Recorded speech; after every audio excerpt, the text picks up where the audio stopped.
Hello and welcome to Tank and AFV News. My name's Tom, and you probably can't see me because I'm buried behind this ridiculous thing.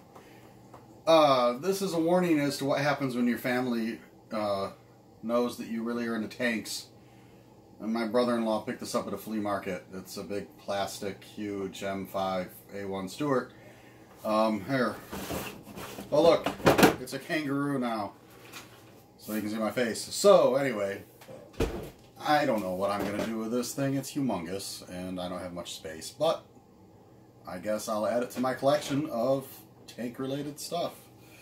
Anyhow, so I hadn't really planned on doing a video about the Stuart in quite a while, since as far as the World of Tanks, or the Tanks of World War II, sorry, reverse that sometimes, series, that one's a ways off, but, the Stuart is always sort of an interesting vehicle, mainly in that, why did it stick around so long?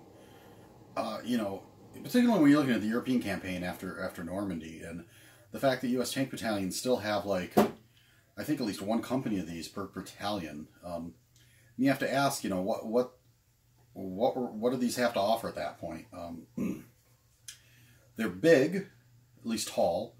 They're not a small vehicle. They're not a stealthy vehicle. And yet, they don't offer much in the way of armor or firepower. I mean, in terms of actual fighting capability, it's on par with like a Panzer 38, a tank the Germans had pretty much decided was not suitable for the front lines by 1942.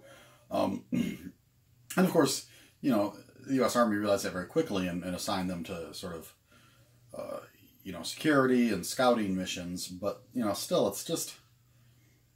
it's a funny tank. And it always struck me as odd that, the Sherman is always the one that gets in the mass media when World War II tanks do get talked about, such as in, those terrible Discovery Channel documentaries or History Channel, whatever.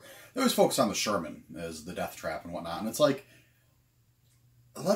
maybe you should focus on this guy. Because why were we sending troops into combat in this thing in 1944 when it's clearly past its prime as a fighting vehicle? And obviously, yes, the M24 wasn't ready yet. They were producing them. But still, we were using these in large numbers, and it's just not suitable for the 1944 battlefield. I mean, the fact that the British, as I demonstrated earlier, found the vehicle to be more useful without the turret says something about how useless the main gun on this thing was. That they were like, well, if we're just going to be using it for reconnaissance or for transporting troops, it's just more useful without the turret, because at least it's shorter, and that way it lowers the profile. So yeah, just some random thoughts on the Stuart. Didn't even plan on making a video today, but I sort of got stuck with this monstrosity, and figured I'd say a few things. And it sort of hurts me to say that, because I did grow up reading Haunted Tank comic books, of course, and it was all about a Stuart crew. I mean, later they got a Sherman, but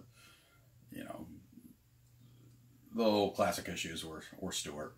So yes, childhood nostalgia aside, it's just sort of such a goofy and weird tank, and sort of completely outdated by 1944 for sure. So anyhow, catch you on the next one.